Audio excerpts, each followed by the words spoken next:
Alex Pereira is a savage knockout artist with brutal power in both hands and effortlessly powerful low kicks. But what can we do to simulate that kind of power? Oh boy, do I have the workout for you. I'm gonna take you through a full body power focused workout designed to give you that crazy left hook, or them cheeky low kicks. You probably didn't see that leg kick on the camera, but it was impressive, I promise. Anyway, come with me. Before we get started, I think it's very important that you have some kind of experience with weightlifting. You can't just come off the couch and start doing this shit. You're gonna get hurt. I don't know about you, but getting hurt is not fun. So make sure you've got some level of general physical preparedness before we move on to all these exercises. So the first exercise we're gonna do is something that seems fairly common in a lot of MMA fighters. We're gonna do some barbell high pulls. Now, Olympic lifts are actually really good for developing strength and explosive power. But to get the most bang for your buck for these exercises, there is a bit of a skill barrier. Cleans and snatches are obviously the creme de la creme.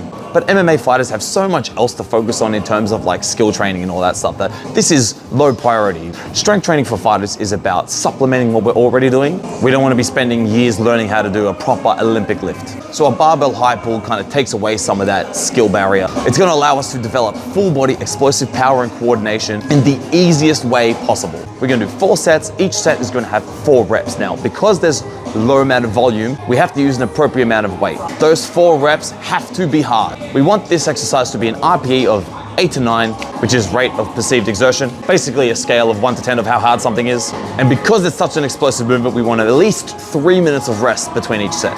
After that, we are going to do a contrast superset, which is basically pairing a heavy movement with a fast movement using the same motor function.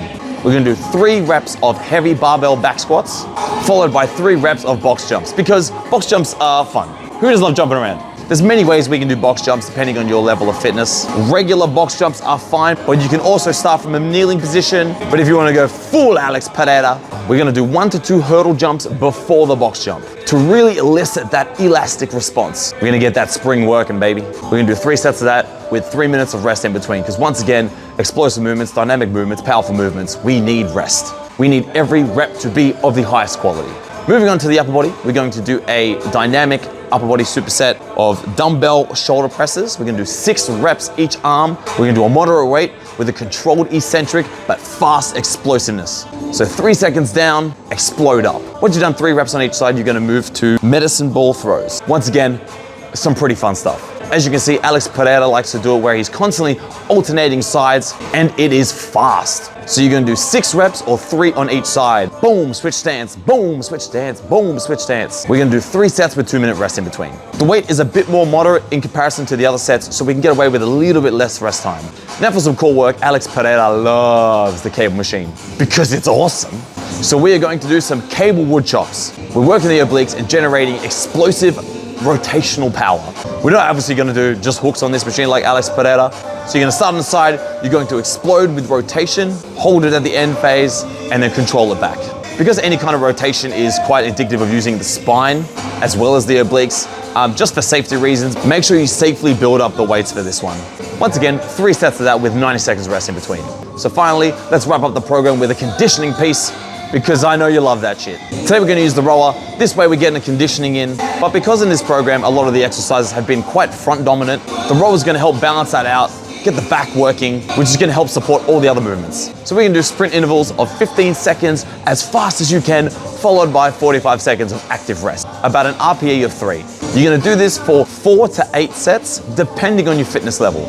Now the goal here is each set of sprinting has to be of the highest quality. Once you reach a point where those 15-second sprints start to really diminish, it just turns into junk volume. If you hit set 5 or 6 and you're not really getting any speed or power into it, just stop. You're wasting your time. We're training repeated sprintability and the ability to recover from it. So there you have it. There's a full body workout designed to develop explosive power to make you the next Alex Pereira. Because those velociraptors in your nightmares, they're not gonna knock themselves out. Someone's got to do it. So give that a go. Let me know what you think. Make sure you like the video and subscribe. I'm going to try and do a lot more of these kind of videos. Let me know what kind of program we should work on next. And I'll see you for the next one.